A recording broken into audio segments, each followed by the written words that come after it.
Hello, and welcome back to episode 6 of NOTaVXR. So this one is the beginning of a little mini-series of engine dress-up. So this one is the Conduit. Every video that I've managed to watch on YouTube doesn't really give the depths of how to do the Conduit and stuff like that. So this one is literally everything. It's cutting it, sizing it, tying it off, what looks good, what doesn't.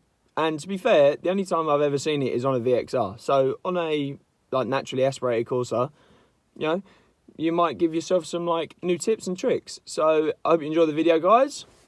I'll see you in a minute. First things first, they always say about getting a girl or a guy that can do both, mate. You gotta get yourself a car that can do both. You gotta have a race car and a flatbed truck when you want one. I mean, come on, look at that boot space. I mean, I did have to put the back seats down. So after admiring your car, time to pop the hood and start on the Conduit. I had originally planned to go for a black and red theme, but now I'm taking it in a new direction. After toying with a few ideas, I decided to go for a grey Conduit to dress up the engine bay. So, little trial run. It looks quite good. I like the grey. So now on to everything else. I don't know how I'm going to get past these. I might slice a chunk out of it and see how it looks. I'll be back. Take the sack off. Just taking a chunk out of it. Obviously I'll do it a bit cleaner if I'm going to, this is just a tester piece. But go like that, slide it round, and it actually doesn't look too bad. It was pretty difficult to try and get it to line up with the slice taken out of it, so I scrapped that idea. Removing the airbox snorkel makes it 10 times easier because it gives you more room to work.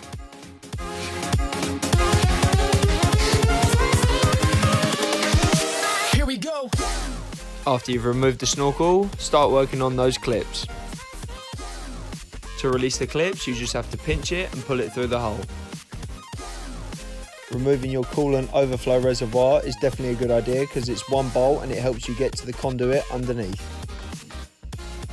After you've undone the bolt, you just have to pull it up and towards the engine and you should hear a click, and that is it unclicking from the bumper.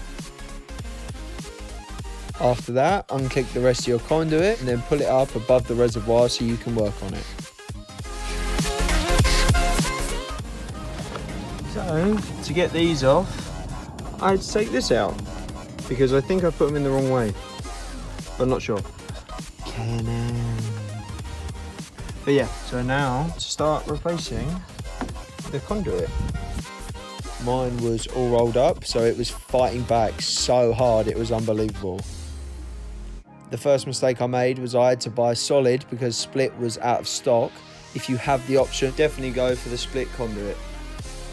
I found the best technique was to measure it roughly to length, then obviously cut it down the middle if you need to, then start attaching it and then trim off any excess.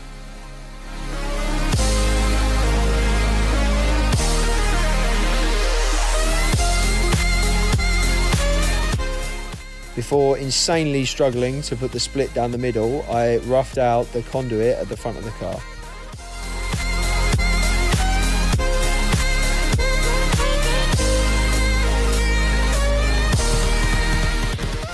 Depending on what your strategy is for the clips at the front of the car, I needed to remove them because I was going to replace them with cable ties.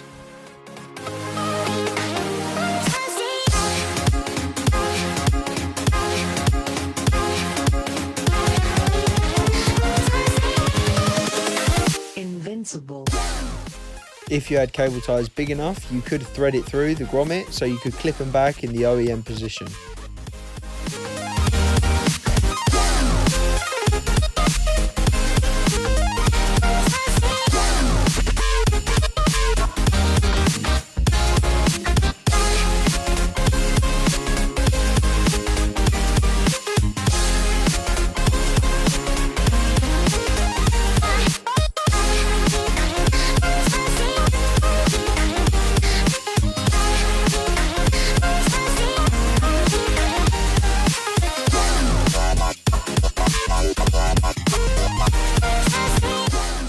I decided to leave the two OEM clips at the end of the conduit to make sure it secures it in place at both ends.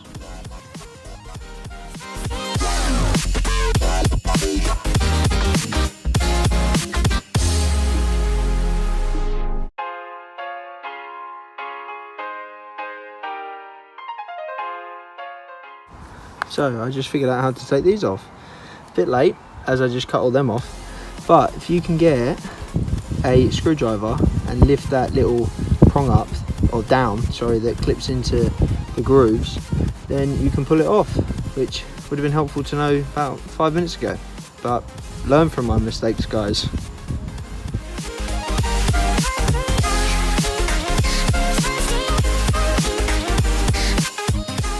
For all those exposed ends of the conduit, I found that a cable tie cleaned it up nicely.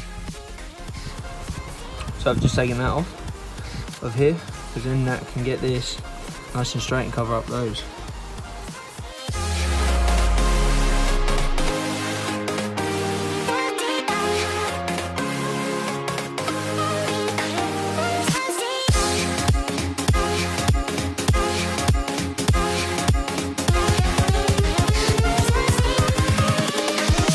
Here we go.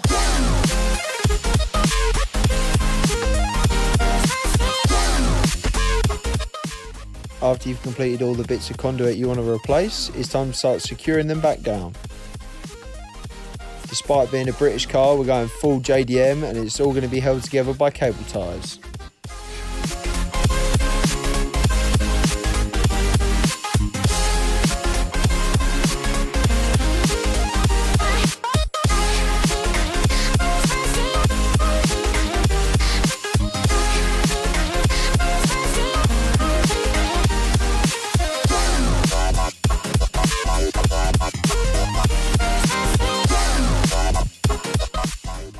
Once I'd finished, I thought that bit of conduit just looked so out of place, it's got to go. So after a bit of thought, I went straight back out and went, get the out of here.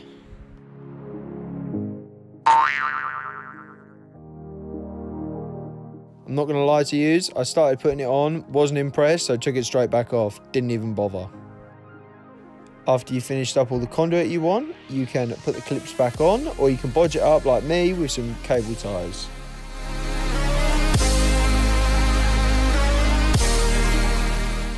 I left out the hole above the snorkel fastening position because it clashes with the conduit, so I wanted to make sure the snorkel was in place before I tied it up.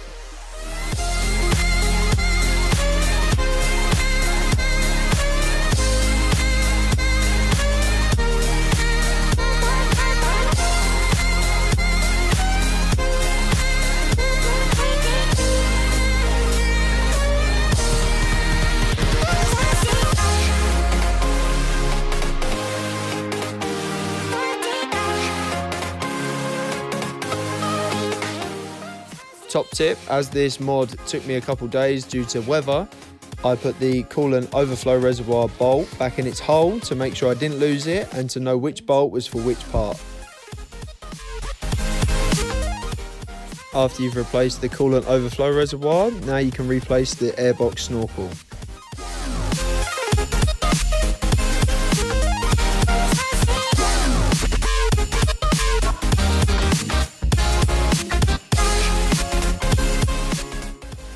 And after a couple hours work, Bob's your uncle and Fanny's your aunt. That is your engine conduit all dressed up.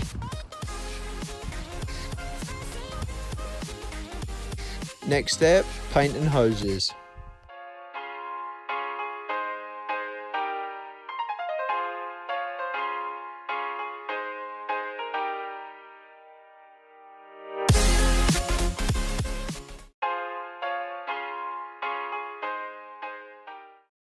Yes, the car is still a tip.